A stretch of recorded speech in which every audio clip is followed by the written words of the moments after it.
napakagaling ng tula mo kanina. Kahit wala ako sa Pilipinas, napukaw nito ang damdamin ko. Salamat. Kanina'y napakahusay mong magsalita.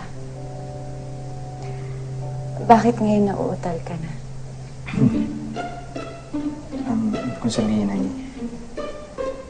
Oo nga, nakakapukaw nga.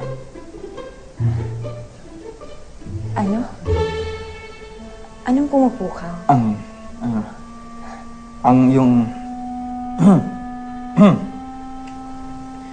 Yung kagandahan. Ito'y parang isang preskong simoy ng hangin sa silid ng mga kalalakihan na walang ibang alam gawin kundi pag-usapan ang kanilang mga sarili.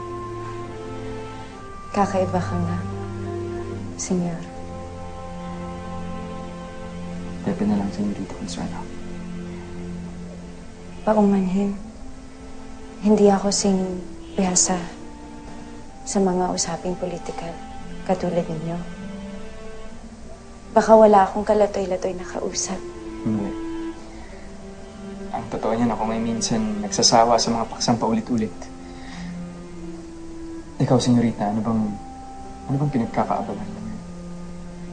Sa totoo lang, wala akong ibang gustong gawin kung hindi mamasyal kasama si Brunito. Ang alaga kong aso. Yun pa lang yung hilig. Ako man meron ding alagang hayop noon sa Kalamba. Ang pangalan ni Alipato at isa siyang kabayo. Regalo siya sa akin ng aking ama. At sa kanya ako unang natutong sumakay ng kabayo. Hindi ba? Napakasarap ng pakiramdam na nakasakay ka habang kayo'y tumatakbo. Nararamdaman mo ang hangin sa iyong mukha. Oo. Para kang isang tunay na malaya. Pakasarap balikan ng ganong klaseng pakiramdam.